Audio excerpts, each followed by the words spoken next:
രൂപാന്തരീകരണം. മനുഷ്യജീവിതത്തിൽ മാറ്റങ്ങൾ ഉണ്ടാകുക സ്വാഭാവികമാണ്. മാറ്റങ്ങൾ ഉണ്ടാകുവാൻ വേണ്ടി പല കാരണങ്ങളുണ്ട്. ഒന്നാമത് സാധാരണമായിട്ടുണ്ടാകുന്ന മാറ്റം ജനിതക മാറ്റമാണ്. അത് സ്വാഭാവികമായിട്ട് ഒരു മനുഷ്യ ജീവിതത്തിൽ ഉണ്ടാകുന്ന വ്യത്യസ്ത പരിണാമ പ്രക്രിയകളാണ്. ശൈശവാവസ്ഥയിൽ നിന്ന് കൗമാരദിശയിലേക്കും, കൗമാരത്തിൽ നിന്ന് യൗവനത്തിലേക്കും, യൗവനത്തിൽ നിന്ന് വാർദ്ധക്യത്തിലേക്കുമൊക്കെയുള്ള മാറ്റം സ്വാഭാവികമായി ഉണ്ടാകുന്ന ജനിതക മാറ്റമാണ്. അതോടൊപ്പം തന്നെ പരിസ്ഥിതിയും മനുഷ്യനെ മാറ്റിമറിക്കുന്നതിന് കാരണമായിട്ട് മാറാം. പരിസ്ഥിതിയുടെ സമ്പർക്കം മൂലവും പരിസ്ഥിതിയുമായിട്ടുള്ള സഹവാസം മൂലവും മനുഷ്യജീവനിൽ മാറ്റമുണ്ടാകാം. ശരീരത്തിനുണ്ടാകുന്ന രൂപവ്യത്യാസം പ്രധാനമായിട്ടും പരിസ്ഥിതിയുമായിട്ട് ബന്ധപ്പെട്ടുണ്ടാകുന്ന മാറ്റങ്ങളാണ്. മൂന്നാമത് സാംസ്കാരികമായിട്ട് സ്വാധീനം ചെലുത്തി മനുഷ്യന് മാറ്റമുണ്ടാകും. വ്യത്യസ്ത സാംസ്കാരിക പശ്ചാത്തലത്തിൽ ജീവിക്കുമ്പോൾ ആ സംസ്കാരങ്ങളിൽ കാണുന്ന ശൈലികളും രീതികളും സ്വയമേവ ആർജിച്ചെടുത്ത ശൈലിയിൽ നിന്ന് വ്യത്യസ്തമാകുന്നത് കൊണ്ട് അങ്ങനെ വ്യത്യസ്തമായ രീതിയിലുള്ള സാംസ്കാരിക അനുരൂപണങ്ങളുണ്ടാകും. അതുവഴിയും മനുഷ്യജീവൻ വ്യത്യാസമുണ്ടാകും. അതോടൊപ്പം തന്നെ മനുഷ്യനുണ്ടാകുന്ന പ്രധാനപ്പെട്ട ഒരു വ്യത്യാസമാണ് സ്വഭാവത്തിലുണ്ടാകുന്ന വ്യത്യാസം. സ്വഭാവത്തിലുണ്ടാകുന്ന വ്യത്യാസം പ്രധാനമായിട്ടും അവൻ്റെ ജീവിതത്തിൽ കാഴ്ചപ്പാടുകളെയും അവൻ്റെ മനോഭാവങ്ങളെയും മാറ്റിമറിക്കുന്നതിന് കാരണമായിട്ട് മാറും. സുവിശേഷത്തിൽ ഇപ്രകാരമുള്ള ഒരു മാറ്റത്തിൻ്റെ കഥയാണ് നാം വായിക്കുന്നത്.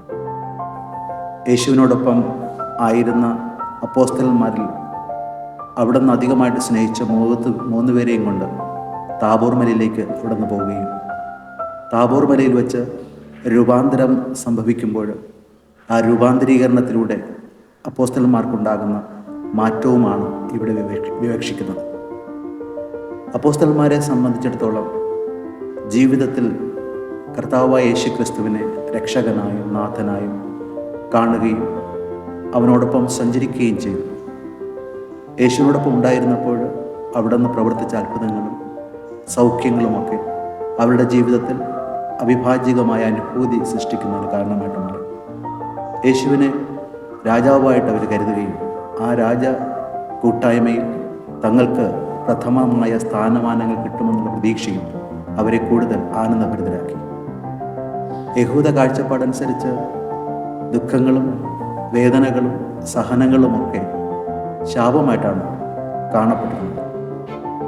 പാപം മൂലമോ പൂർവികരുടെ പാപത്തിൻ്റെ ഫലമായിട്ടോ ഒക്കെ വന്നു ചേരുന്ന ശാപമായിട്ടാണ് പ്രധാനമായിട്ടും കുരിശും മരണവും രോഗവുമൊക്കെ അവർ കരുതിയിരുന്നത്.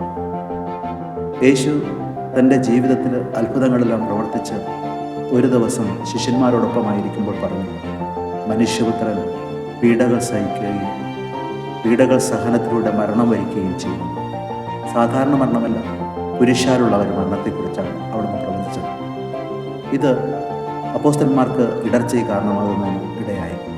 കാരണം അവർ കരുതിയിരുന്നത് യേശു ക്രിസ്തു രാജാവായി മാറുമ്പോൾ ആ രാജ വ്യവസ്ഥിതിയിൽ തങ്ങൾക്ക് തങ്ങളുടേതായ സ്ഥാനമാനങ്ങൾ ലഭ്യമാകുമായിരുന്നു. എന്നാൽ യേശു പീഡകളെക്കുറിച്ചും കുരിശുമരണത്തെക്കുറിച്ച് പറഞ്ഞപ്പോൾ അപ്രകാരം ഒരു ശാപഹസ്തമായ ജീവിത സാഹചര്യം അവർക്ക് സ്വപ്നം കൂടി കാണാൻ കഴിഞ്ഞില്ല. ആ സാഹചര്യത്തിൽ വിശ്വാസത്തിലും യേശുവിലുള്ള വ്യക്തിത്വത്തിലും അവർക്ക് സംശയമുണ്ടായി. ഈ ഒരവസ്ഥയിലാണ് താബോർ മലയിലെ രൂപാന്തരീകരണം സംഭവിക്കുന്നത്. രൂപാന്തരീകരണത്തിലൂടെ ദൈവത്തിൻ്റെ അനന്തമായ മഹത്വവും തേജസ്സും അപ്പോസ്തലന്മാർക്ക് ദൃശ്യമായി. ആ അനന്തമായ തേജസ്സും മഹത്വവും ദൃശ്യമായപ്പോൾ യേശുക്രിസ്തുവിൻ്റെ ദൈവത്വത്തിൽ പൂർണ്ണമായും വിശ്വസിക്കുവാൻ അവർക്ക് കഴിഞ്ഞു. ഉത്ഥാനത്തിന് ശേഷം ധീരതയോടുകൂടി സുവിശേഷം പ്രസംഗിക്കുവാനും അവിടത്തേക്കും വേണ്ടി മരിക്കുവാനും അവരെ ശക്തിപ്പെടുത്തിയത് പരിശുദ്ധാത്മാവിൻ്റെ പ്രവർത്തനത്തിലാണെങ്കിലും ഇപ്രകാരമുണ്ടായ അനുഭവം അവരുടെ ജീവിതത്തിൽ വലിയ മാറ്റത്തിന് കാരണമായിട്ട് മാറി. യേശുക്രിസ്തുവുമായിട്ടുണ്ടാകുന്ന ആ സമ്പർക്കം അവരുടെ ജീവിതത്തിൻ്റെ കാഴ്ചപ്പാടുകളെ മാറ്റിയതുപോലെ ബൈബിളിൽ ധാരാളം മാറ്റത്തിന് വിധേയമാകുന്ന സാഹചര്യങ്ങൾ കാണാനാകും. മോസസിൻ്റെ ജീവിതത്തിലുണ്ടായ മാറ്റത്തിന് നിദാനമായി മാറിയത് മുൾപ്പടർപ്പിലെ കത്തുന്ന അവസ്ഥയായിരുന്നു. കത്തി എരിയുമ്പോഴും ചാമ്പലാകാതെ തെളിഞ്ഞു നിൽക്കുന്ന ആ മുൾപ്പടർപ്പുകൾ അടുത്ത് കാണുവാൻ യാത്രയായ മോസസ് ദൈവവുമായിട്ടുള്ള സമ്പർക്കത്തിലാവുകയും ആ സമ്പർക്കം അദ്ദേഹത്തിന് ഒരു പുതിയ ദൗത്യ നിർവഹണത്തിലേക്ക് ആനയിക്കുകയും ചെയ്തു. ഈജിപ്തിൽ നിന്ന് ഇസ്രായേൽക്കാരെ മോചിപ്പിക്കുന്നതിന് വേണ്ടിയുള്ള ആഹ്വാനം അപ്രകാരമാണ് മോസസ് സ്വീകരിച്ചത്. ഈ സമ്പർക്കം അദ്ദേഹത്തിൻ്റെ മനോഭാവങ്ങളെ മാറ്റിമറിച്ചു, ജീവിതത്തിൻ്റെ കാഴ്ചപ്പാടുകളെ മാറ്റിമറിച്ചു. യാക്കോബ് രാത്രിയുടെ യാമങ്ങളിൽ നദി കടക്കുന്ന സമയത്ത് ദൈവദൂതനുമായിട്ട് മൽപ്പിടുത്തം നടത്തുന്നതിന് കാരണമായിട്ടുണ്ട്. ആ സമ്പർക്കം യാക്കോബിനെ ഇസ്രായേലാക്കി മാറ്റുകയും പുതിയൊരു ജീവിത സരണിയിലേക്ക് നയിക്കുകയും ചെയ്തു.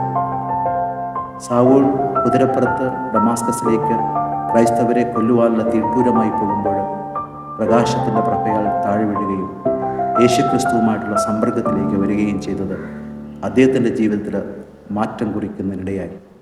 അത് അദ്ദേഹത്തെ സാവൂളിൽ നിന്ന് പൗലൂസാക്കി മാറ്റി.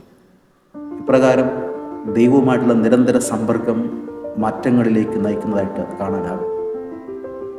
ജീവിതത്തിൽ ഉണ്ടാകുന്ന മാറ്റങ്ങൾ പ്രധാനമായിട്ടും പ്രതീക്ഷയിലേക്കാണ് മനുഷ്യനെ നയിക്കുന്നത്. ഓരോ ദിവസവും ജീവിതത്തിലുണ്ടാകുന്ന ദുഃഖങ്ങളും വേദനകളും പ്രയാസങ്ങളുമൊക്കെ രക്ഷയുടെ മാർഗമാക്കി മാറ്റുവാനുള്ളൊരു ആഹ്വാനമാണ് തപസ്സുകാലം നൽകുന്നത്. വേദനകളെയും ദുഃഖങ്ങളെയും കുരിശിനെയുമൊക്കെ രക്ഷയുടെ മാർഗങ്ങളാക്കി മാറ്റം വരുത്തിക്കൊണ്ട് ജീവിതത്തെ സാധാരണമായിട്ട് സ്വീകരിക്കുവാനും ഉൾക്കൊള്ളുവാനുമുള്ള ആഹ്വാനമാണ് രൂപാന്തരീകരണം നമുക്ക് മുന്നിൽ വച്ച് നീട്ടുന്നത്. നാം ഇന്ന് ജീവിക്കുന്ന ഈ കാലഘട്ടത്തിൽ ആത്മഹത്യ പെരുകുമ്പോൾ, നിസ്സാരമായ കാര്യങ്ങളുടെ പേരിൽ ജീവിതത്തെ അവസാനിപ്പിക്കുവാൻ വേണ്ടി തീരുമാനമെടുക്കുമ്പോൾ രൂപാന്തരീകരണം ഒരു പുതിയ വെളിച്ചമായിട്ട് നമ്മുടെ ജീവിതത്തിലേക്ക് കടന്നു വരികയാണ്. നിസ്സാരമായ പ്രശ്നങ്ങളും പ്രയാസങ്ങളും കുരിശുകളും വേദനകളുമൊക്കെ ഒരവസാനമല്ല, മറിച്ച് പരിവർത്തനത്തിലേക്കുള്ള ശങ്കുലിയായിട്ട് കാണുവാൻ കഴിയുമ്പോഴാണ് ജീവിതം സുതാര്യമായും സന്തോഷപൂർവ്വമായിട്ടും മുന്നോട്ട് ആനയിക്കപ്പെടുന്നത്. യേശുക്രിസ്തുവിൻ്റെ താബോർ മലയിലെ അനുഭവം ശിഷ്യന്മാരുടെ ജീവിതത്തിൻ്റെ കാഴ്ചപ്പാടുകൾ മാറ്റിമറിച്ചു. ഓരോ വ്യക്തിയും യേശുക്രിസ്തുവിൽ നിന്ന് ഊർജവും ചൈതന്യവും ഉൾക്കൊണ്ടുകൊണ്ട് ജീവിതത്തിലുണ്ടാകുന്ന വേദനകളെയും പ്രയാസങ്ങളെയും കുരിശുകളെയും തരണം ചെയ്യുവാനും അതിലൂടെ ഉത്ഥാനത്തെ നോക്കി പാർത്തുകൊണ്ട് പുത്തൻ ജീവിത സരണിയിലേക്ക് പ്രതീക്ഷയോടുകൂടി കാലെടുത്തു വയ്ക്കാനുള്ള ആഹ്വാനമാണ് നൽകപ്പെടുന്നത്.